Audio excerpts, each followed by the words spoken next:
En Efesios capítulo 4, verso 23, nos dice: renovaos en el espíritu de vuestra mente. Renovaos en el espíritu de vuestra mente y vístanse, vestíos del nuevo hombre, creado según la justicia, la palabra de Dios, las leyes de Dios y santidad de la verdad. Santidad quiere decir acción. Nos santificamos cuando obedecemos los mandamientos. Dice: no adulterarás. Entonces, el obedecer este mandamiento te santifica. No robarás. Si obedeces este mandamiento, te santificas. Amén. Santificarás las fiestas. Cuando tú vas y te congregas y celebras al Señor en las reuniones, como está escrito, te santificas. O sea, la obediencia a la palabra de Dios es la que nos santifica.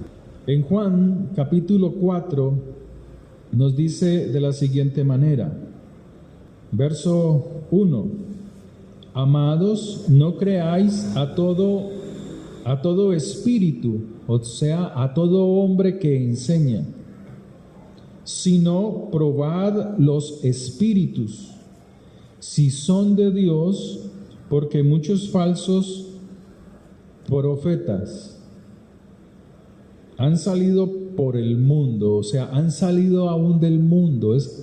Nos está diciendo que de cualquier parte sale un profeta, un adivino. El profeta debe de ser probado si su profecía es verdadera. En esto conoced el Espíritu de Dios. Todo espíritu que confiesa que Jesucristo, que Yeshua ha venido en carne es de Dios.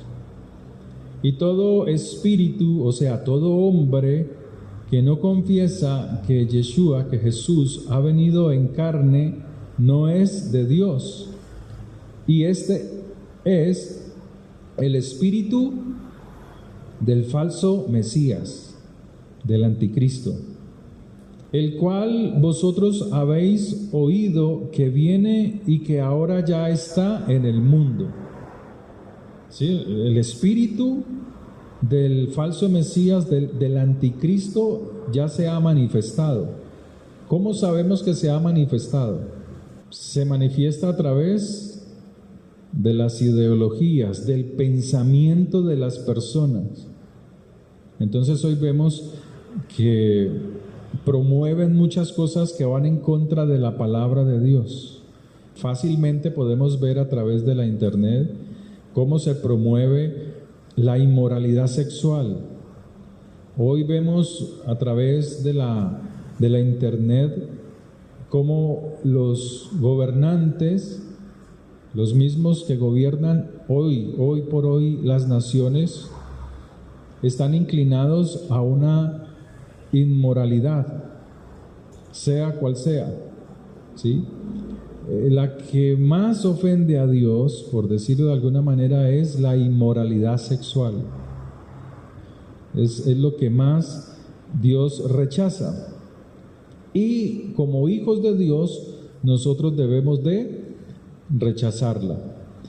Y es allí donde esta misma carta de Juan, más adelante, nos dice que debemos tener cuidado a quienes nosotros invitamos, quiénes son las personas que traemos como amigos, para que no tengamos nada que ver con sus acciones, para que no recibamos el mismo juicio, el mismo castigo que ellos recibirán. Entonces, hijitos, vosotros sois de Dios y los habéis vencido, porque mayor es el que está en vosotros que el que está en el mundo. Como ellos actúan de esta manera, el Señor dice, ellos son del mundo. Por eso hablan de las cosas del mundo. Y el mundo, o sea, el que es del mundo, los oye. Verso 6. Nosotros, dígalo, nosotros somos de Dios. El que conoce a Dios, el que no es de Dios, no nos oye. En esto conocemos el espíritu de verdad y el espíritu de error. Amén. Este espíritu de error está desde el principio de la creación, ¿sí? Es la forma en que el hombre actúa a través de sus pensamientos.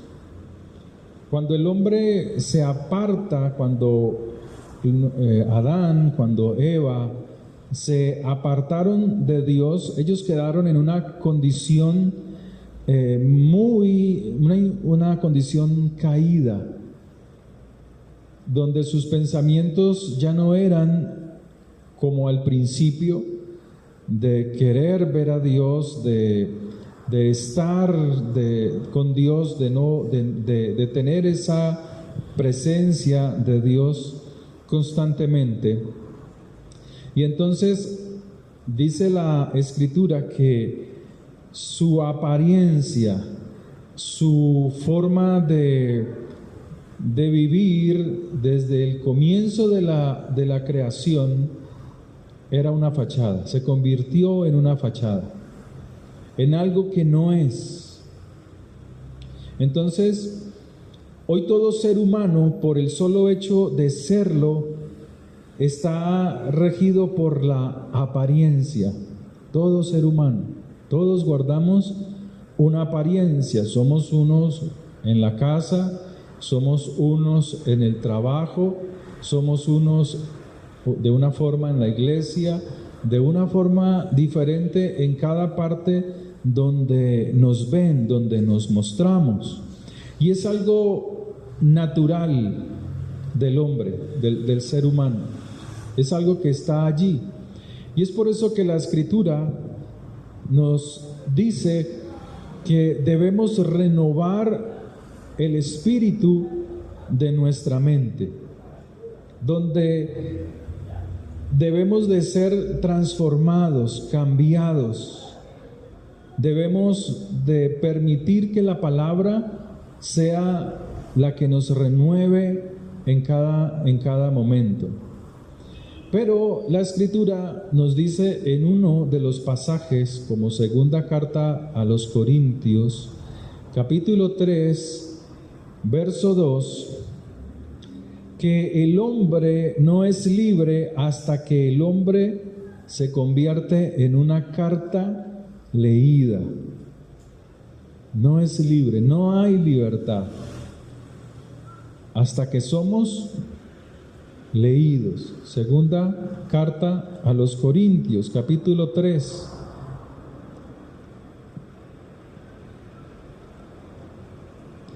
Verso 2. Nuestras cartas sois vosotros,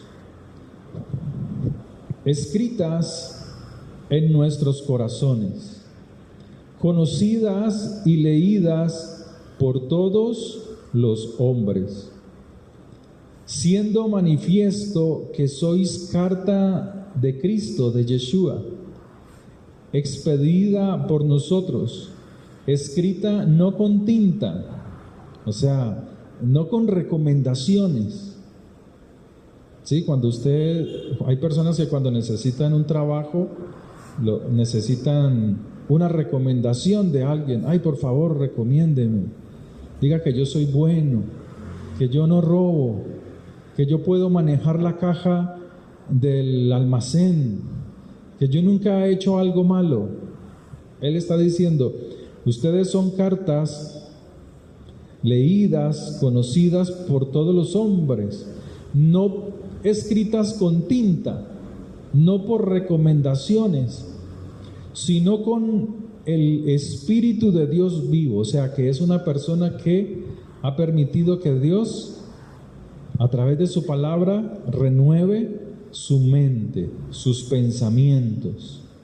no en tablas de piedra, sino en tablas de carne del corazón. O sea, que su palabra viene a morar ¿en dónde? ¿En dónde debe morar la palabra de Dios? En nuestros corazones.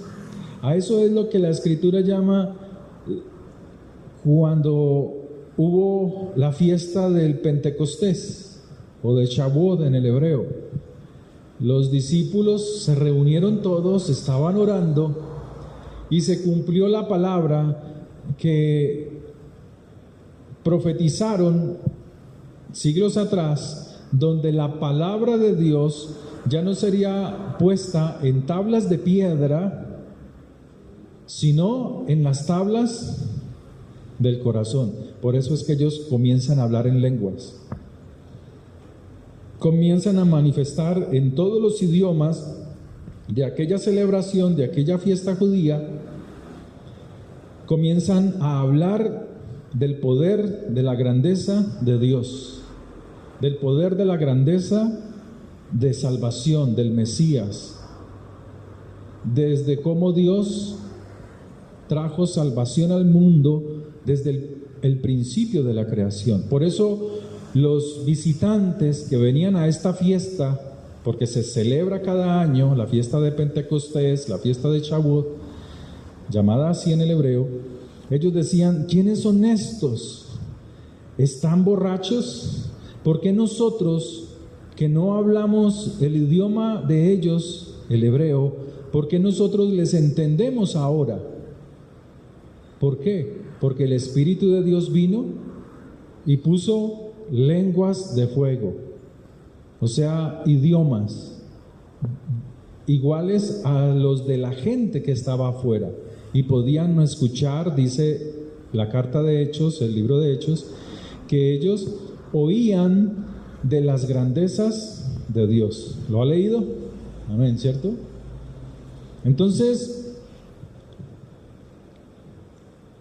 hoy todo ser humano se rige por la apariencia desde la caída del hombre, y es donde necesitamos quedar bien, aunque no estemos bien. Queremos mostrarnos que estamos bien, aunque tenemos por dentro problemas, dificultades, batallas. Entonces, la apariencia, según la Escritura, viene a ser una fachada, una mentira, demostrarnos estar bien, demostrarnos que somos infalibles. El padre que llega a la casa se muestra ante sus hijos infalible.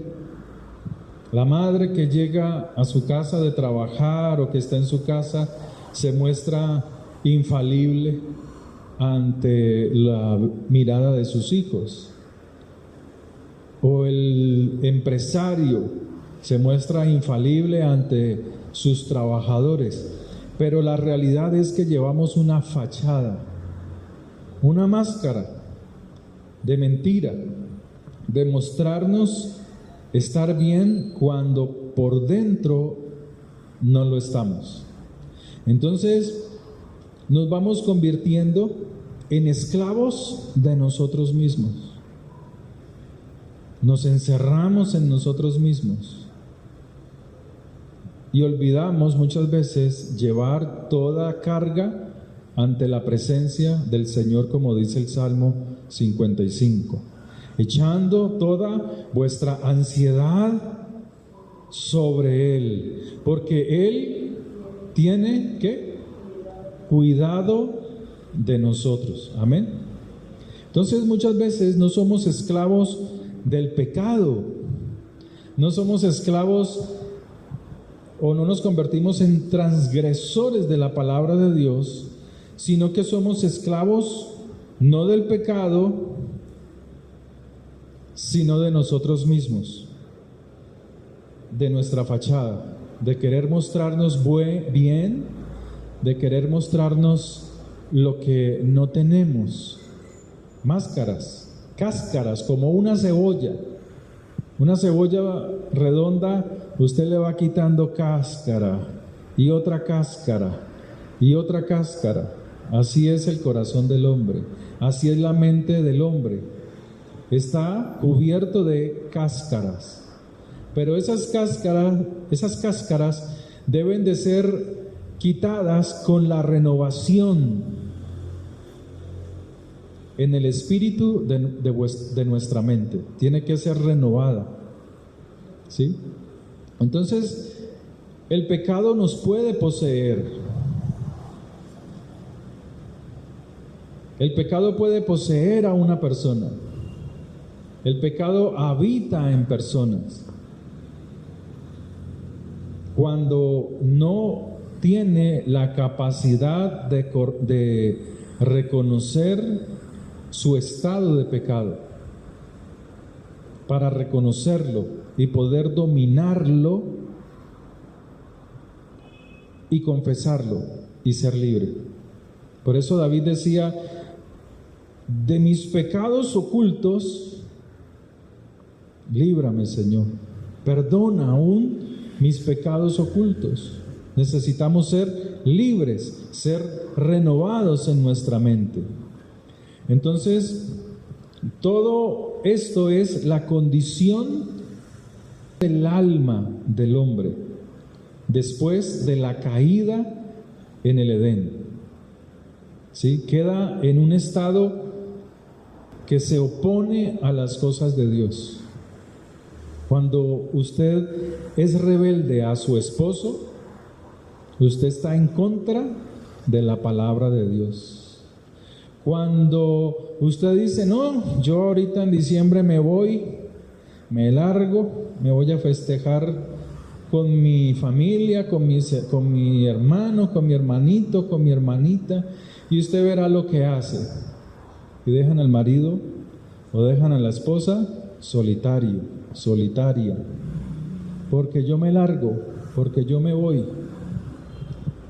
Es tu rebelión la que te está impulsando a esto. Estás lejos de una mente renovada por el Espíritu de Dios. Por eso el Señor nos dice: hombre, ustedes que son conocedores de la palabra, ustedes que tienen este conocimiento que yo les he dado, ustedes dicen, no, Él dice: no crean a todo espíritu. No crean a todo espíritu que viene a hablarles, que viene a convencerlos, a dañar su relación con Dios. Eso fue lo que hizo Satanás, la serpiente antigua, en el huerto del Edén. ¿A quién le habló? A Eva, a Java. Le habló, la convenció. ¿Y ella en dónde tenía que estar? ¿Dónde tenía que estar Eva?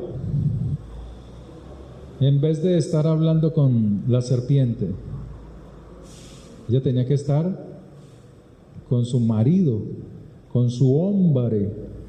¿Qué tenían que estar haciendo? Siendo la ayuda idónea en su trabajo, en la administración de la creación. ¿Sí? Ayuda idónea no es que, como dicen muchas pastoras, sobre todo mujeres, que Dios le dio una ayuda idónea al hombre porque no encontró, vio la vaca y no, esta no, por ahí no me puedo tener relaciones sexuales, no, por aquí no se lo puedo meter. Vio el dinosaurio, vio el marrano, no está hablando de cosas sexuales. Está hablando de que ella era la ayuda idónea porque Adán tenía mucho trabajo por hacer en la administración de la creación. ¿Sí? No. El Señor le dice que ellos son ¿qué? Administradores. Administrarán la tierra. Y el Señor dice, muestra la Biblia, que ellos le colocaron nombres a las bestias, a los animales.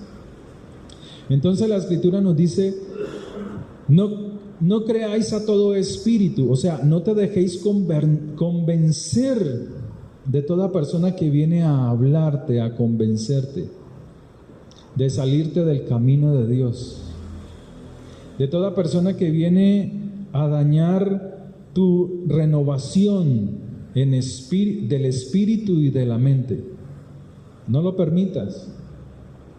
Jesús no se ponía a pelear con los escribas y con los fariseos cuando ellos se alborotaban a hacerle preguntas. Él se los sacaba de encima. Y cuando ellos hacían una pregunta, Él les decía: si me responden esta, les contesto. Y no podían. O sea, no podían con la autoridad espiritual que Él llevaba. No podían. Pero Él no se quedaba en el corrillo, discutiendo, peleando. Oye, no, es que es así, no, es que es así, no, es que yo puedo más. No, Él no se quedaba en eso. Él solamente hablaba y la gente se admiraba de su autoridad. Amén. Entonces, el alma, después de la caída del hombre, queda en un estado de rebeldía, de rebelión.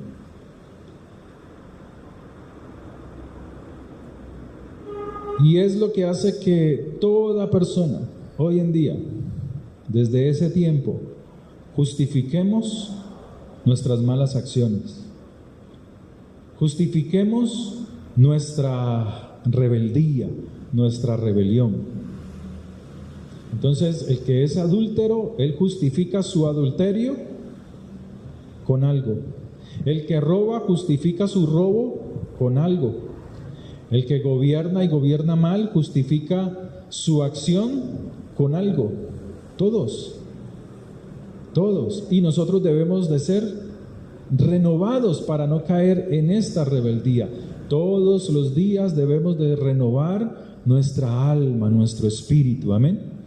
Para no estar justificando nuestro pecado, nuestra rebelión. Pecado es transgresión a la palabra de Dios. Eso es el pecado. El pecado es la transgresión a la palabra de Dios. Entonces, cuando una persona está en un estado de pecado, sea cual sea, y esa persona tiene el conocimiento de Dios, es aquí donde uno observa, donde uno entiende que el hecho de que tú estés en una religión, el hecho de que tú estés en una iglesia, no quiere decir que seas libre. ¿Sí? O sea, la religión lo que hace es tapar cosas del ser humano. Eso es lo que hace la religión. ¿Sí? No nos enseñó, la religión no nos enseñó a enfrentar esos problemas que nosotros llevamos internamente, esas debilidades, esas inclinaciones al mal. Nosotros vamos entendiendo cómo ser renovados es con el transcurso de los años, es con el transcurso, cuando ya estamos en una etapa adulta, es cuando la persona dice: no, ya no quiero fumar más, no, ya no quiero adulterar más, ya no quiero estar con viejas, ya no quiero estar en fornicación. Es en la etapa adulta cuando dice: no, ya no quiero más de esto, no quiero ser más prostituta, ya no más, me pongo a vender, a hacer algo, a trabajar, a crear algo. ¿Por qué? Porque la religión nos enseñó es a cubrirnos de cáscaras, a estar cubiertos de cáscaras, de apariencias. Y la palabra de Dios nos dice que debemos ser renovados, que solo cuando llegamos a la capacidad de renovar nuestra mente, nuestro espíritu, la vida cambia para nosotros. Amén. Es allí. Cuando hablo de religiones, cualquiera que sea, el ateísmo es una religión. Y religiones de ahí en adelante hay muchas. Entonces la religión tiene la capacidad de cubrir, de esconder el problema con el cual no quiero lidiar, ¿sí? Lo que está pasando en mi interior, esa debilidad, esa inclinación, ¿sí? O sea, no lo lleva a reconocer que está en un estado de pecado. Puede ser la pornografía, puede ser la homosexualidad, la droga, la pereza, el desánimo, porque aún eso es pecado, ¿sí? O sea que la persona no quiere enfrentar con su problema interior, está cubierto de cáscaras, ¿sí? Entonces, está cubierto de cáscaras, ¿sí? Entonces, cuando hay esa situación, yo tengo amigos que en nuestra infancia íbamos a la iglesia y hoy en día no, hoy en día parecieran mostrarse muy ateos. Y cuando uno les habla de Dios, ellos le echan la culpa al pastor de esa época, le echan la culpa al líder de esa iglesia de su condición hoy, ¿sí? De su frialdad espiritual, del no querer congregarse, del no querer tener una comunión con los hermanos, ¿sí? Entonces hoy en día ellos buscan excusas, entonces buscan echarle la culpa a todo, ¿sí? A algo o a alguien, porque no quieren reconocer y mucho menos enfrentar su condición espiritual. No la quieren enfrentar, ¿sí? Entonces, la actitud que toman se convierte en un patrón de vida, en un patrón de vida. No quieren nada con Dios, no quiero nada con Dios, en un estado de rebeldía. Y con ese estado de rebeldía van tapando un pecado tras otro pecado, una falta tras otra falta. No lidiar con este problema interior, lo van cubriendo.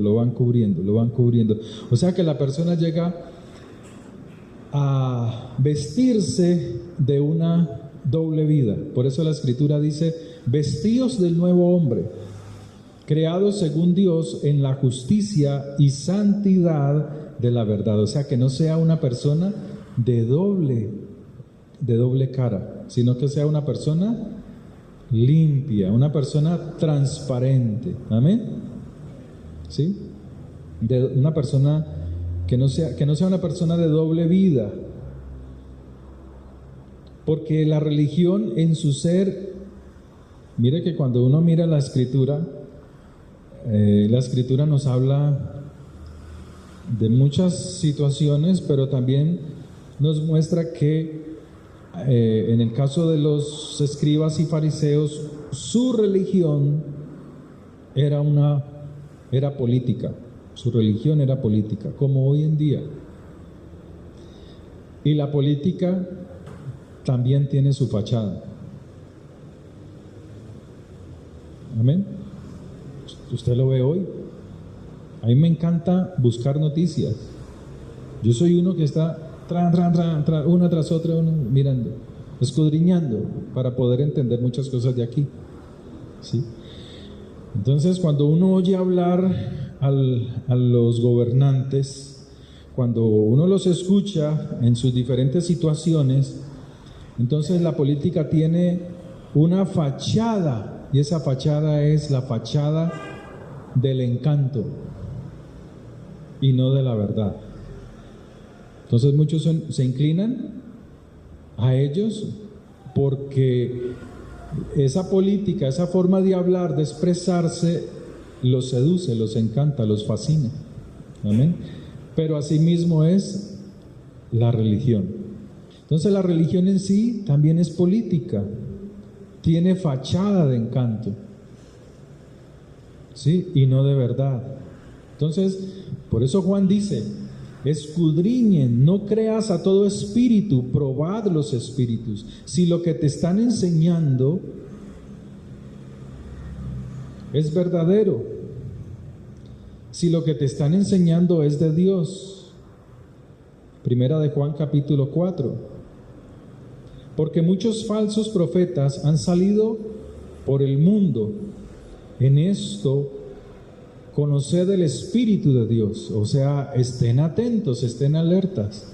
No te escondas de esta realidad. Conoce la realidad del mundo sin apartarte de Dios. Amén. Todo espíritu que confiesa que Yeshua, que Jesús ha venido en carne, es de Dios.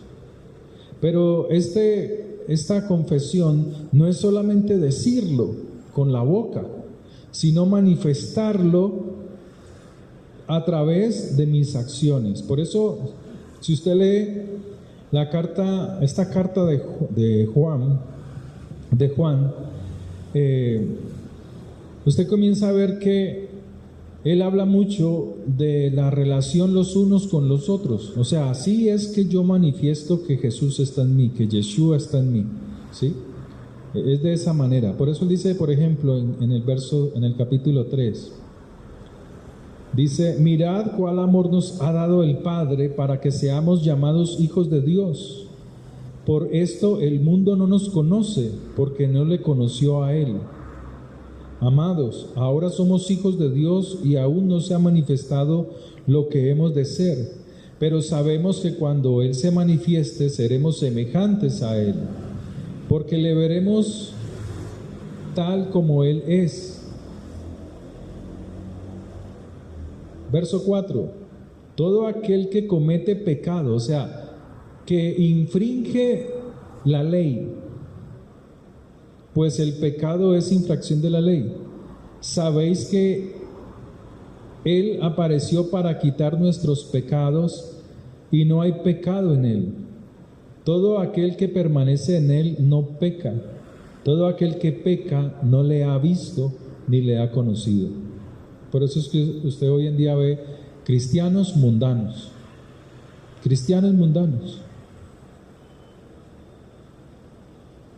Celebrando cosas que no tienen que celebrar.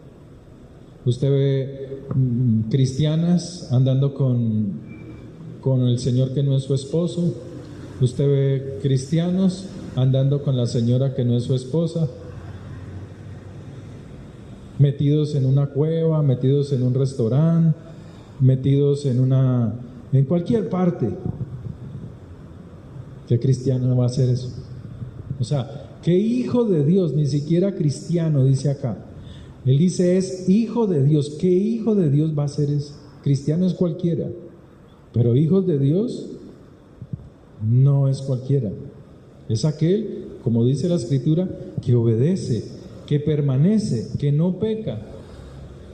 Entonces él dice, no se dejen engañar.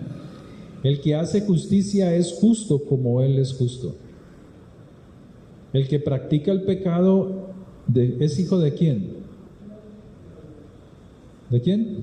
Allí lo dice. Primera de Juan 3, verso 8. El que practica. Cuando usted ve un deportista, a veces usted puede hacer deporte. Usted puede salir a caminar, a trotar, pero no es un deportista. Pero hay otras personas que sí son deportistas. Entonces el deportista, él va a su estudio, estudia en el colegio, en la universidad, pero él sabe que a las 3 de la tarde él tiene que estar allá, en la pista deportiva. ¿En la qué, hermano? En la pista deportiva, a recibir ¿qué? Instrucción de su maestro, a hacer ejercicios de calentamiento, estiramiento, de reposo y a practicar técnicas en la disciplina que se haya metido. Él todos los días está practicando porque tiene un propósito. ¿Y cuál es ese propósito? Alcanzar un reconocimiento, una medalla olímpica, un campeonato mundial. Entonces es una persona que está practicando. El ejercicio se le vuelve un hábito, una costumbre. Entonces aquí en Juan, capítulo, el que practica el pecado, o sea, el que tiene el hábito, la costumbre, la destreza adquirida con el tiempo de estar pecando, ese es hijo de Satanás. Claro, porque usted como hijo de Dios, usted también peca, pero usted no tiene la costumbre o el hábito de estar pecando. Usted a veces puede mentar un madrazo, vida y juetantas, y se le salió, porque en ese momento estaba lleno de ira, el hombre viejo estaba ahí, y usted dice, Dios mío, ¿yo por qué hice esto? ¿Por qué le menté la madre a esta persona? ¿Sí o no? Pero no es su costumbre. Pero el que practica el pecado es la persona que tiene el hábito, es la persona que tiene la costumbre de hacerlo constantemente. Se le convierte en una destreza, una forma de vida. Entonces, a través de su palabra, de la renovación de la mente, podemos vencer conductas, enfrentándolas, exponiéndolas. Puede ser a personas, puede ser a un pastor que tenga sabiduría, no a todo el mundo, a personas sabias, a un padre, a una mamá, pero un padre y una mamá que tengan temor de Dios, ¿sí? Que puedan reconstruir la mentalidad de aquel que tiene esa conducta malévola o dañina, ¿sí? O sea, que pueda ser regenerado para que cambie la forma de pensar, o sea, cambie la mentalidad y llegue así al verdadero nacimiento en Cristo, a la renovación del pensamiento. Es que hay personas que llevan años en el cristianismo, pero nunca se han convertido a Dios. Hay personas que pueden llevar años, ni se han convertido, ni han sido renovados en la palabra de Dios, en sus pensamientos. Entonces, la regeneración de la mente no se hace para proclamar o trabajar liberación, sino que utilizamos patrones, utilizamos formas, cáscaras, clipot se llama en el hebreo, fachadas.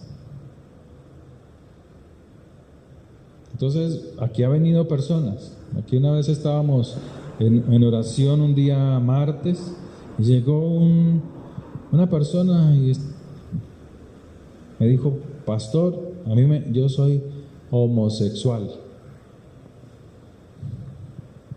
Me dijo así, pastor, es que primero me dijo que tenía problemas, que no le iba bien en la vida.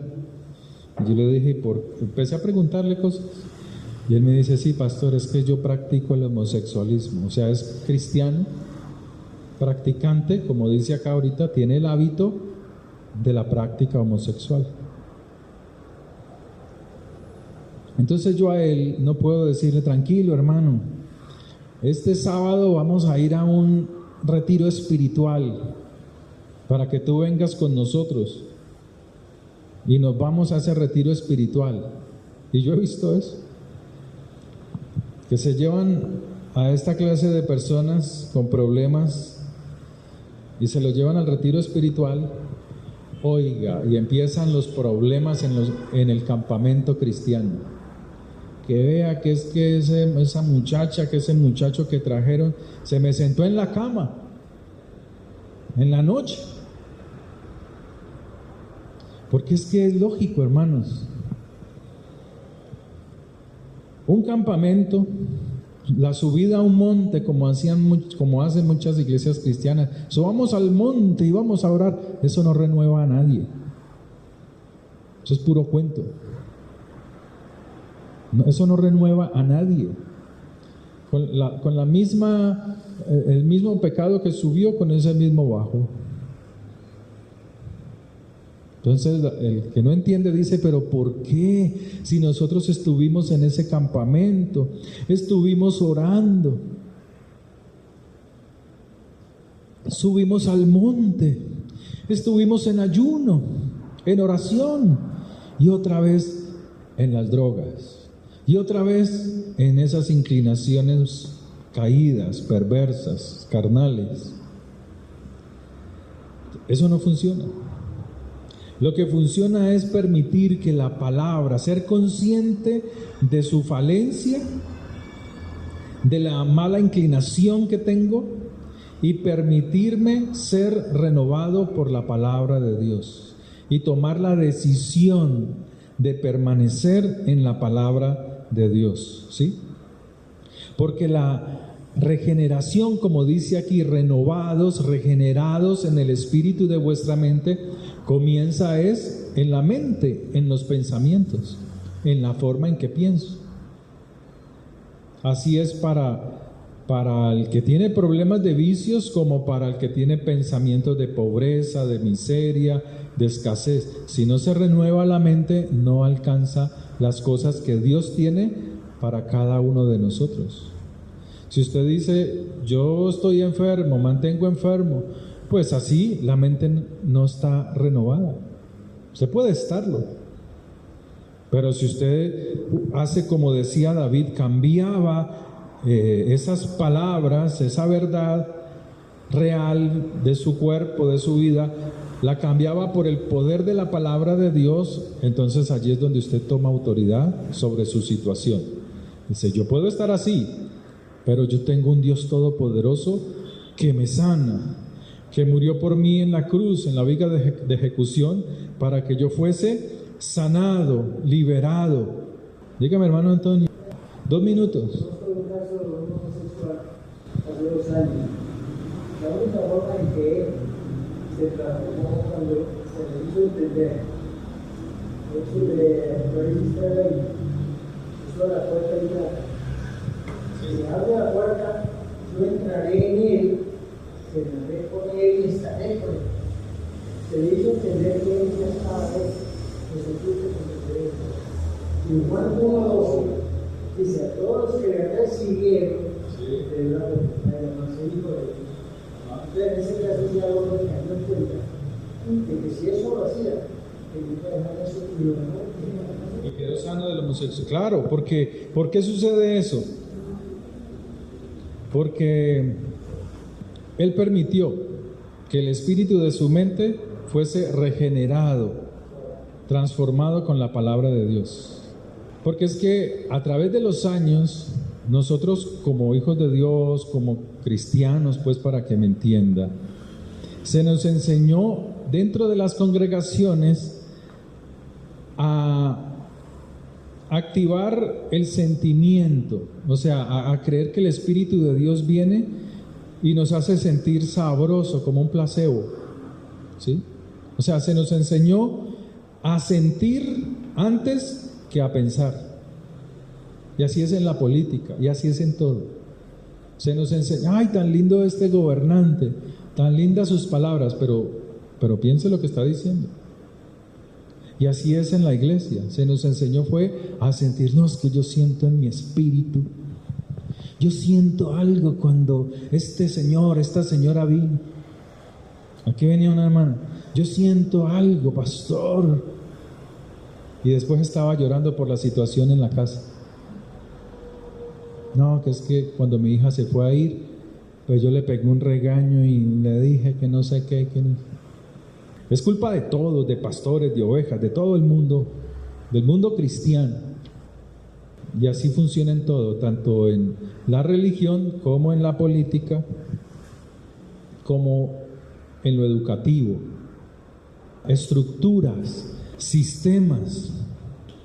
Y Dios nos enseña a tener un pensamiento un conocimiento crítico que podamos entender. Por eso cuando le preguntaban a Jesús, a Yeshua, ¿quién es mi prójimo? Él no les contestaba de una vez.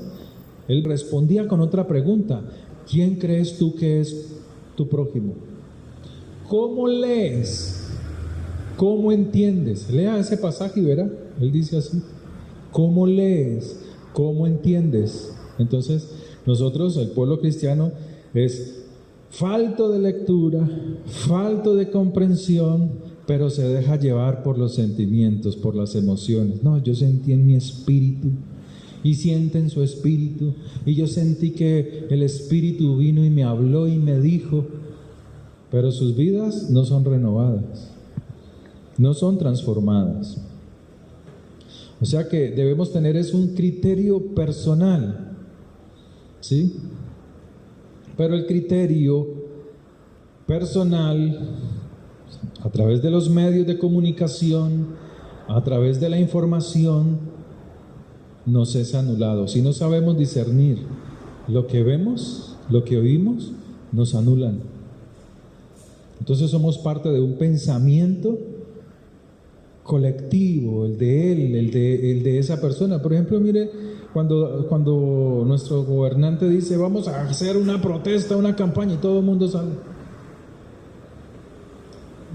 Ayer o hoy estaba en Haití practicando brujería, porque le estaba yendo pero mal. Y allá está. No, te estoy hablando en serio. Estoy hablando en serio. Él mismo transmite sus cosas, o los amigos de él.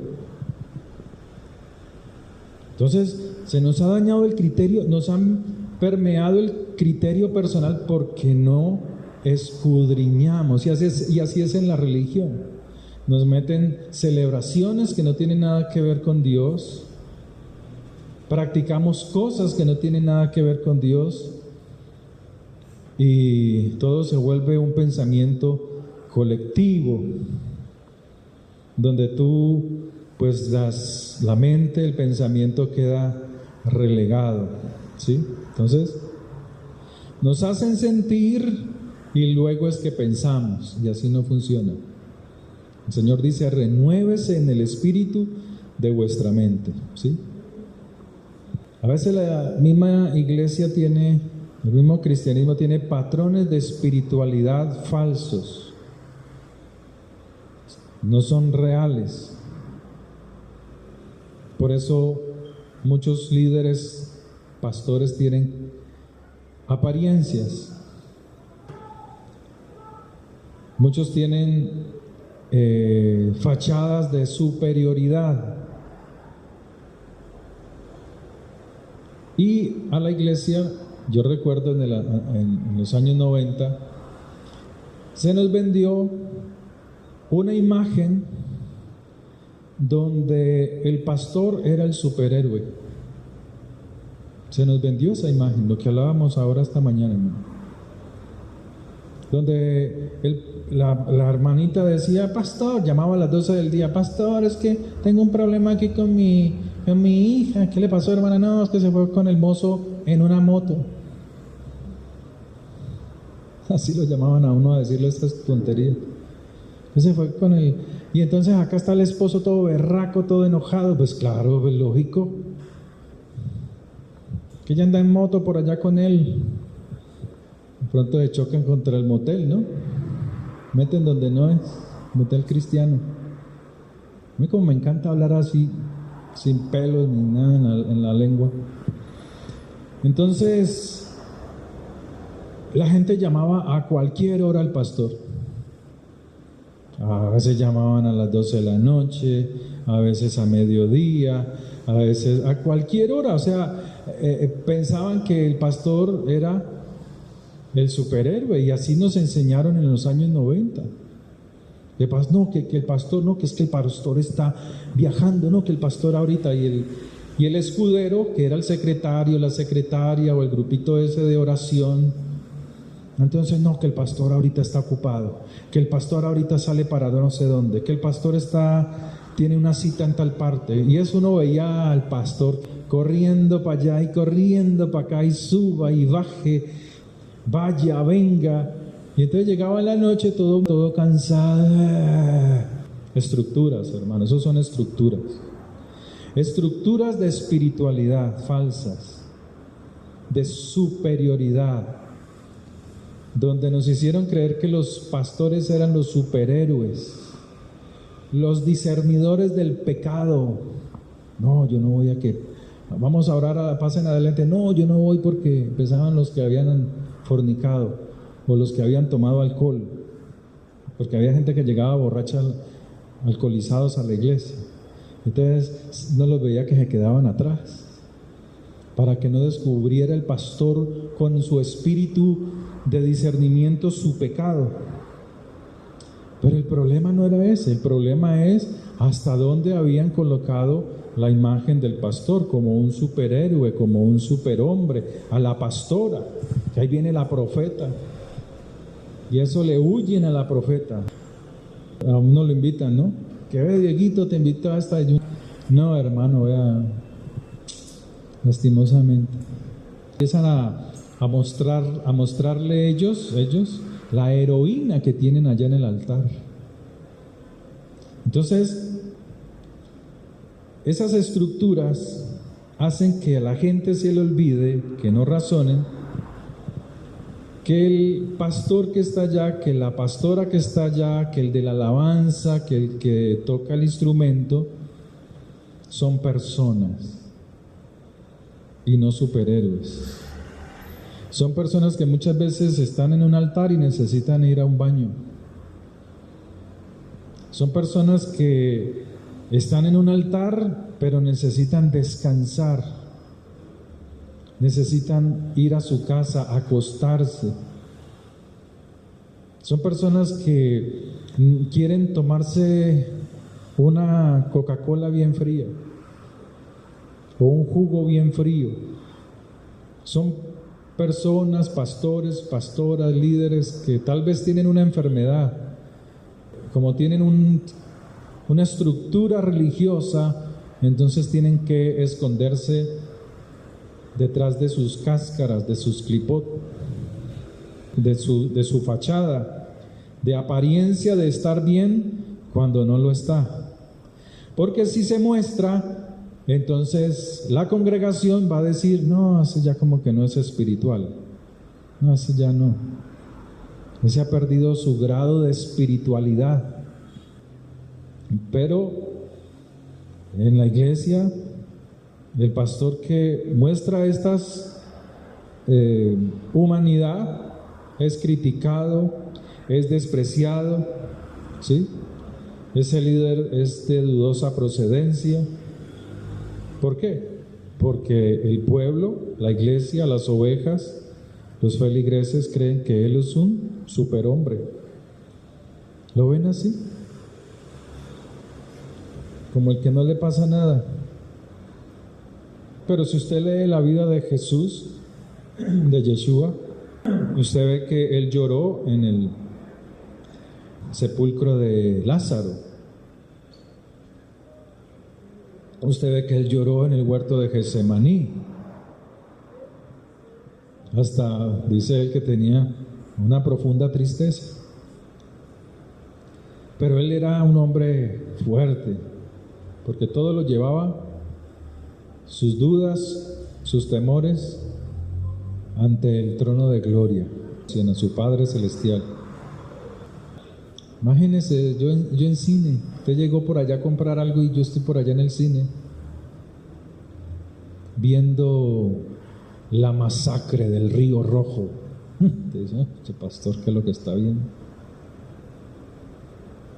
No, el pastor también es una persona humana que necesita refrigerio, necesita descanso, ¿sí? Entonces hay pastores en iglesias de mucho renombre, muy religiosas, llenas de cáscara, como las iglesias bautistas, los metodistas, los menonitas, llenas de tanta tontería, ¿sí?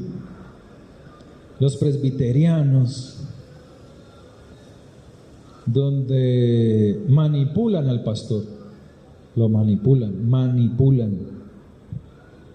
Yo le llamo a eso iglesias cristosatánicas, religioso-evangélicas, donde el pastor tiene que estar todos los días de semana metido en un templo, donde la secretaria se convierte en su jefe. Pastor, vea, que vaya a predicar a tal ciudad, que vaya a predicar a tal parte. Así hacen en el centro de Bethesda. Cogen al pastor para allá y para acá, para allá y para acá, y la secretaria es la jefe. La secretaria se convierte en su jefe. Entonces el pastor está un domingo predicando, pero él viene desde el viernes, desde la semana, en la iglesia, orando por los enfermos, en los cultos. Está el domingo también predicando desde los cultos de la mañana hasta los cultos de la tarde, como si la voz no se le agotara, sin derecho a estar con sus hijos, porque sus hijos no son pastores. Sus hijos vienen de una semana de estudio. Su esposa puede estar en una semana de mucho trabajo de su empresa o en su casa y necesita salir con su esposo, que es el pastor, a distraerse, a relajarse. Problemas familiares dentro de las casas pastorales hay por montón, pero el pueblo de Dios no le interesa eso, ¿sí? Entonces el pastor está sin derecho de estar con sus hijos. Otros los castigan con la ofrenda y el diezmo.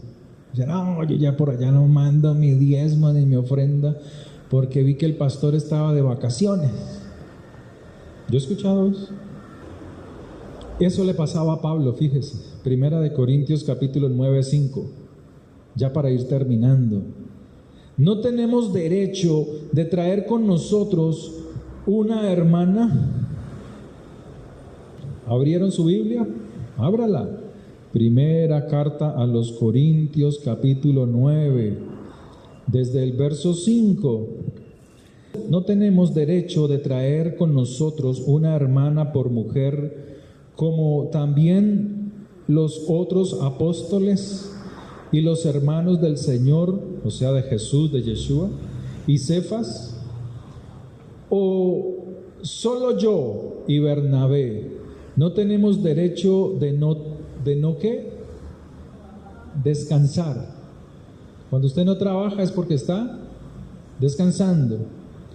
O solo yo y Bernabé no tenemos derecho de descansar, o sea, él lo dice aquí en esta traducción, de no trabajar. ¿Quién fue jamás soldado a sus propias expensas? ¿Quién planta viña y no come de su fruto? ¿O quién apacienta el rebaño y no toma de la leche del rebaño? Está hablando de diezmos y ofrendas y primicias. Y así, yo conocí un amigo, un pastor, ¿cómo es que llamaba él? ¿Usted se acuerda del pastor que bajaba de Siloé? Que era compañero mío en Arbey Delgado. Él murió joven por un cáncer. Hasta en eso se descuidan su salud. Y él me decía, no, Diego, mi amigo me decía, usted viera a esta gente, son más miserables. Yo estudio, yo trabajo en la obra, yo estoy tiempo completo en la obra. Estudio para traerles buena enseñanza. ¿Y usted cree que cuando se habla de salario, de tener un salario digno, ¿sí? ¿Usted cree que el consejo de ancianos está a favor mío? Dice, no, ellos quieren es exprimirlo a uno, pero ellos quieren coger todo el dinero de las ventas, de las ofrendas y cogerlo para ellos. Y así también conocí a uno en esta iglesia de allá detrás del San Juan de Dios. El que administra las ofrendas no es el pastor. El que administra las ofrendas es el administrador del colegio que tienen allí enfrente de esa clínica.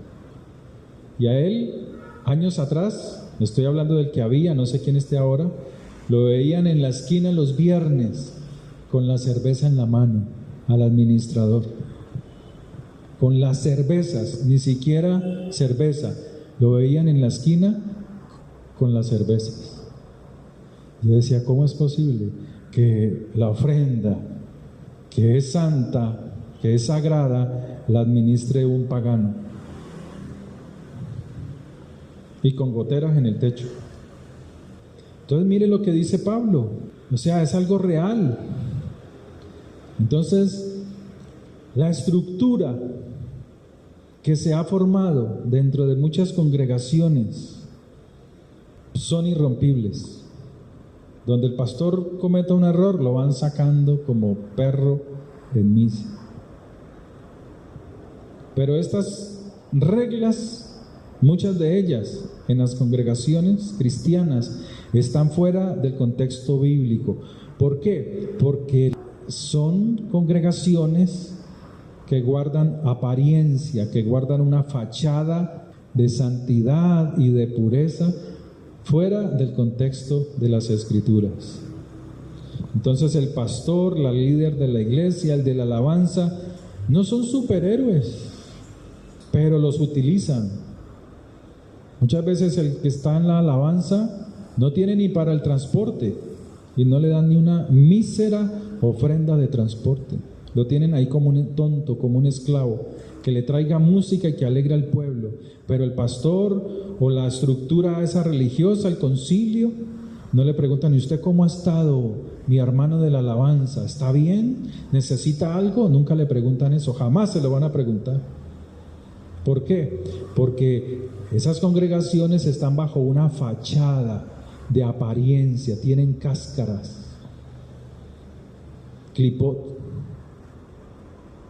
Se olvidan que ellos son humanos, que necesitan de su humanidad, de asistirse, de comer, de salir del culto, irse a comer un heladito, de comprarse una papa con una gaseosa.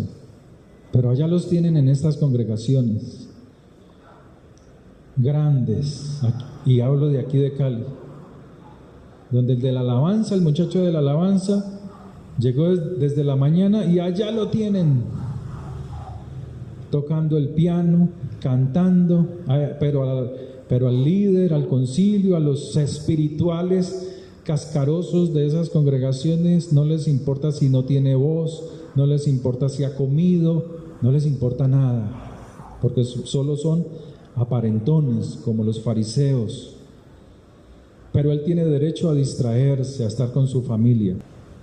Tiene necesidades que debe cubrir, que puedes llegar tarde porque algo se le presentó, o que a veces no quiere estar en la alabanza, a veces no quiere venir a predicar. Tiene también derecho, también tiene derecho.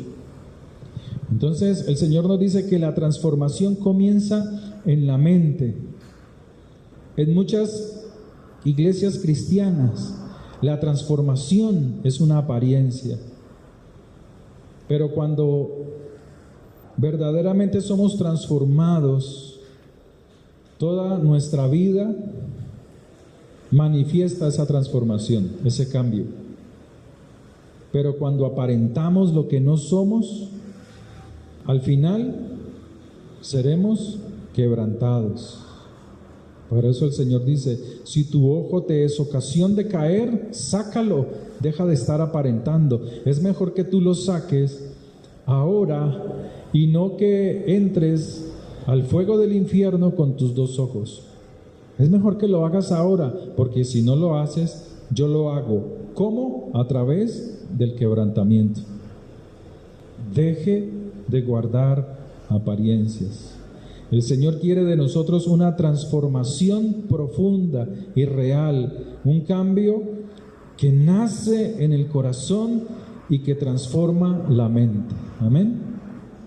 Permítete que Dios cree en ti, como dice el Salmo, un corazón limpio y un espíritu recto dentro de ti. Como dice también su palabra en Timoteo, pues el propósito de este mandamiento es el amor, que nace de un corazón limpio y de una buena conciencia, y no de fe no fingida. Oremos.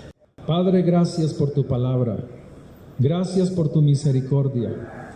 Gracias por el poder de tu Espíritu, la poderosa palabra que transforma nuestra mente y nuestro corazón. Que hoy podamos permitirnos ser renovados en nuestra mente, en nuestro espíritu. Padre, obra en nuestra mente, en nuestro corazón, Señor. Que permitamos que tú crees en nosotros un corazón limpio y una mente renovada dentro de nosotros. Padre, gracias, porque tu palabra dice: pues el propósito de este mandamiento es el amor, que nace de un corazón limpio y de una buena conciencia y no de fe no fingida. La gloria sea para ti, Señor, en el nombre de Yeshua. Que la bendición de Dios sea sobre cada uno de ustedes. Que el Señor les prospere, les abunde en toda gracia. Que el Señor ponga su rostro frente a ustedes. Que su presencia vaya con ustedes, rompiendo yugos, rompiendo toda obra, todo estancamiento, toda ruina, pobreza y toda enfermedad. Que haya bendición de Dios en sus manos. Que esta semana sea una semana de mucha bendición para cada uno de ustedes y de aquellos que nos quieran o estén escuchando este audio o este video. Amén y amén. Quedamos despedidos. Padre, oro por las ofrendas, por los diezmos. Sea bendito, oh Dios, el dador alegre, como dice tu palabra. Bendícelo, ayúdalo, prospéralo. Padre, trae sobre estas personas tu bendición. Trae sobre estas personas tu prosperidad, Señor. Sana toda enfermedad en ellos, en el nombre de tu Hijo Santo. Amén y amén. Que el Señor les bendiga.